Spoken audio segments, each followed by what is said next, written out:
প্রিয় এসএসসি পরীক্ষার্থী, আশা করি সকলেই ভালো আছেন। আজকের এই ক্লাসে আমি আলোচনা করব ফ্রেজ নিয়ে। ফ্রেজে কীভাবে তোমরা 5-এ 5 পাবে, সহজ টেকনিক ফলো করে তোমরা 5-এ 5 পেতে পারো। তো এসএসসি পরীক্ষায় যতগুলো আইটেম আছে, গ্রামার আইটেম আছে, তার মাঝখানে সবচেয়ে সহজ আইটেম হচ্ছে ফ্রেজ। এই ফ্রেজগুলো আমরা একে একে শিখব। কিছু টেকনিক অবলম্বন করে আমরা ফ্রেজগুলো শিখতে যদি পারি, তাহলে অবশ্যই লার্নিংটা সহজ হবে এবং 5-এ 5 পাওয়া যাবে। So let's get started. আমাদের প্রথম ফ্রেজটি হচ্ছে ওয়াজ বর্ন। ওয়াজ বর্ন এর অর্থ হচ্ছে জন্মগ্রহণ করা। জন্মগ্রহণ করা, ওয়াজ বর্ন। তো আমি কিভাবে অর্থ না জেনে শূন্যস্থানে কিভাবে এই ওয়াজ বর্নটা ব্যবহার করব, একটি সহজ টেকনিক হচ্ছে এই যে শূন্যস্থান, তারপরে যদি আমি ইন, অ্যাট, অন দেখি, সেক্ষেত্রে আমি কি বসাবো? ওয়াজ বর্ন বসাবো। আবার বলতেছি, শূন্যস্থান তারপরে ইন, অ্যাট, অন যদি থাকে, সেক্ষেত্রে আমরা কি বসাবো? ওয়াজ বর্ন ব্যবহার করব। তো যেমন হি ডেশ এ ইন 1971, তাহলে এই জায়গায় কি শূন্যস্থান, তারপর কি আছে? ইন ব্যবহার করা হয়েছে, তাই আমাকে ব্যবহার করতে হবে ওয়াজ বর্ন। ওয়াজ বর্ন, ওকে। তারপর হচ্ছে আমাদের পরবর্তী ফ্রেজটি হচ্ছে would rather. Would rather, would rather শব্দের অর্থ হচ্ছে বরং। বরং বাক্যে যদি দেন থাকে, তাহলে আমরা ব্যবহার করব উড রেদার। যেমন এই জায়গায় হি ডেশ ডাই দেন বেক, এই জায়গায় দেন আছে, তাহলে আমরা কি ব্যবহার করব? উড রেদার ব্যবহার করব এই জায়গায়, উড রেদার। আচ্ছা, পরবর্তী ফ্রেজটি হচ্ছে আমাদের লেট অ্যালোন। লেট অ্যালোন শব্দের অর্থ হচ্ছে দূরের কথা। লেট অ্যালোন কীভাবে আমরা ব্যবহার করব? খুব 2 সেকেন্ডে ব্যবহার করতে পারবো।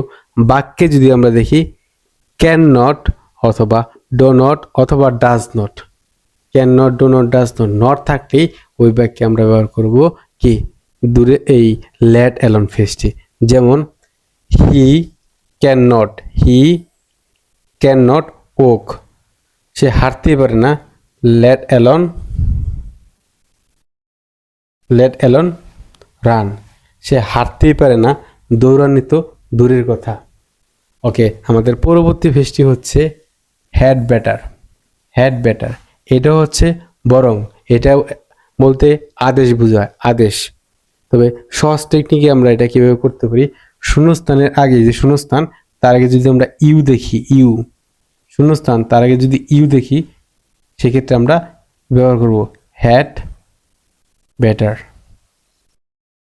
হ্যাড বেটার ব্যবহার করো। Had better, you had better go now, তুমি বরং এখন যাও।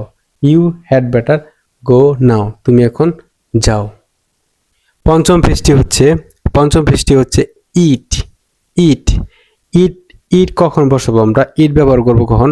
শূন্যস্থান, এরপরে যদি ইজ থাকে, সিমস থাকে, অ্যাপিয়ার্স থাকে, ইজ, সিমস, অ্যাপিয়ার, এগুলো যদি থাকে, তাহলে শূন্যস্থানের কি বসাবো আমরা?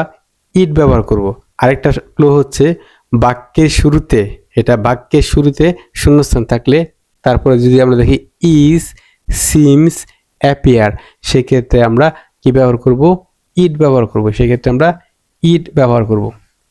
ওকে, তারপর হচ্ছে আমাদের 6 নাম্বার হচ্ছে দেয়ার। দেয়ারটাও কি হচ্ছে?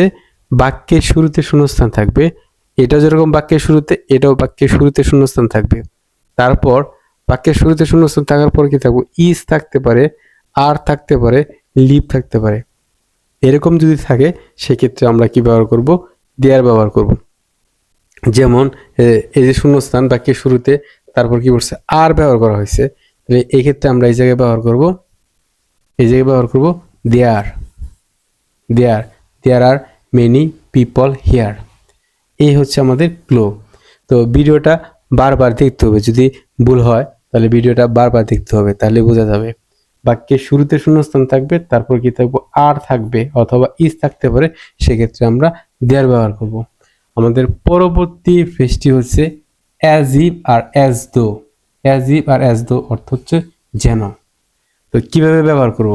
শূন্যস্থান, তারপর একটা সাবজেক্ট থাকবে, সাবজেক্টের পর কি যদি ওয়ার দেখি অথবা বি টু দেখি অথবা হ্যাড বিন দেখি, সেক্ষেত্রে কি ব্যবহার করতে হবে? অ্যাজ ইফ ব্যবহার করতে হবে। যেমন হি টক্স, হি টক্স, তারপর দেখেন সাবজেক্ট, তারপর কি ওয়ার, ওয়ার ব্যবহার করা হয়েছে, তার মানে এই জায়গায় আমাদের ব্যবহার করতে হবে অ্যাজ ইফ। ওকে, নেক্সট হচ্ছে 8 নাম্বার, সেটি হচ্ছে লিস্ট। লিস্ট, লিস্ট কখন ব্যবহার করব? শূন্যস্থান, এই দেখেন শূন্যস্থান, শূন্যস্থানের পর সাবজেক্ট, তারপরে যদি আমরা দেখি শুট, সাবজেক্ট, তারপরে যদি আমরা শুট দেখি, সেক্ষেত্রে আমরা ব্যবহার করব কি? লিস্ট ব্যবহার করবো। এই জায়গায় লিস্ট, যেমন walk fast lest you should miss the bus, দ্রুত হাঁটো তা নাহলে তুমি ট্রেন মিস করবে। 9 নম্বর ফ্রেজটি হচ্ছে হোয়াট ডাজ লুক লাইক। এর অর্থ হচ্ছে দেখতে কেমন। হ্যাঁ, দেখা যায়, যে জিনিসটা দেখা যায় সেই ক্ষেত্রে ব্যবহার করতে হবে। কারণ হোয়াট ইজ লাইক এবং হোয়াট ডাজ লুক লাইক এটা মাঝখানে অনেকেই তালগুল মানে উলট পালট লেগে যায়, মানে কখন কোনটা ব্যবহার করবে। তো সহজ টেকনিক হচ্ছে যেটা দেখা যাবে সেক্ষেত্রে আমরা হোয়াট ডাজ লুক লাইক। আর আরেকটা ক্লু হচ্ছে দুইটা শূন্যস্থান যে জায়গায় থাকবে আমাদের এটা ব্যবহার করতে হবে। এটা সহজ টেকনিক, দুইটা শূন্যস্থান যে জায়গায় থাকবে সেটা আমাদের এই ক্ষেত্রে ব্যবহার করতে হবে। What does look like. What does Camel, Camel অর্থ উট, উটকে দেখা যায়, তাহলে আমার এইটা ব্যবহার করতে হবে হোয়াট ডাজ লুক লাইক। যেটা দেখা যাবে সেক্ষেত্রে আমাদের ব্যবহার করতে হবে হোয়াট ডাজ লুক লাইক। আর যেটা দেখা যায় না, উপলব্ধি করতে হয়, সেক্ষেত্রে আমরা ব্যবহার করব হোয়াট ইজ লাইক। যেমন what is your behaviour, what is your boss behaviour like. তোমার বসের আচরণ কেমন? আচরণ তো আর দেখা যায় না, আচরণটা কি করতে হয়? উপলব্ধি করতে হয়। যেটা দেখা যায় না সেক্ষেত্রে আমরা ব্যবহার করব হোয়াট ইজ লাইক। আর যেটা দেখা যায়, যেরকম ক্যামেল, ক্যামেল মানে উট, উটটা কি দেখা যায়, সেই ক্ষেত্রে আমরা ব্যবহার করব what does look like.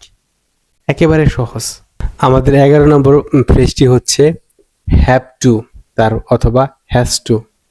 Have to আর হ্যাজ টু ব্যবহার করতে হয় যখন কারো কোনো কিছু করতে বাধ্য, কেউ কোনো কিছু করতে বাধ্য, সেই ক্ষেত্রে হ্যাভ টু ব্যবহার করতে হয়। বা পরীক্ষার হলে তাহলে আমরা কিভাবে করবো? পরীক্ষার হলে দেখবো শূন্যস্থান, তারপরে যদি দেখি ভার্ব ওয়ান, মানে কি ভার্বের প্রেজেন্ট ফর্ম যদি দেখি, শূন্যস্থানের পরে ভার্বের প্রেজেন্ট ফর্ম যদি দেখি, সেক্ষেত্রে আমাদের ব্যবহার করতে হবে হ্যাভ টু অথবা হ্যাজ টু। হ্যাভ টু ব্যবহার করতে হয় ফার্স্ট পারসন এবং বহুবচনের ক্ষেত্রে। যেমন আই, তারপরে দেখেন এই শূন্যস্থান, তারপরে কি আছে গো, গোটা হলো ভার্বের প্রেজেন্ট ফর্ম, তাহলে এই জায়গায় আমরা ব্যবহার করতে হবে হ্যাভ টু। অথবা মাঝে মাঝে কি আসে, হ্যাজ টু আসে, যদি থার্ড পারসন সিঙ্গুলার নাম্বার হয় সেক্ষেত্রে হ্যাজ টু ব্যবহার করতে হয়। যেমন এই যে হি, থার্ড পারসন সিঙ্গুলার নাম্বার, তারপর কি আছে ওয়েট, এটা হলো ভার্বের প্রেজেন্ট ফর্ম, তাহলে এই জায়গায় আমরা ব্যবহার করতে হবে হ্যাজ টু, হ্যাজ টু। তো 12 নম্বর ফ্রেজটি হচ্ছে অ্যাজ সুন অ্যাজ। তাহলে আমরা কিভাবে ব্যবহার করব? শূন্যস্থানের পরে যদি দেখি পসিবল, শূন্যস্থানের পরে যদি দেখি পসিবল, শূন্যস্থানের পরে যদি আমরা দেখি পসিবল, সেই ক্ষেত্রে আমাদের ব্যবহার করতে হবে অ্যাজ সুন অ্যাজ পসিবল। তারপর দেখেন শূন্যস্থানের পর শূন্যস্থান, তারপর দেখি যদি এই জায়গায় একটা কি আছে, কমা আছে, এই শূন্যস্থান তারপর একটি কমা আছে, সেক্ষেত্রে আমাদের ব্যবহার করতে হবে অ্যাজ সুন অ্যাজ।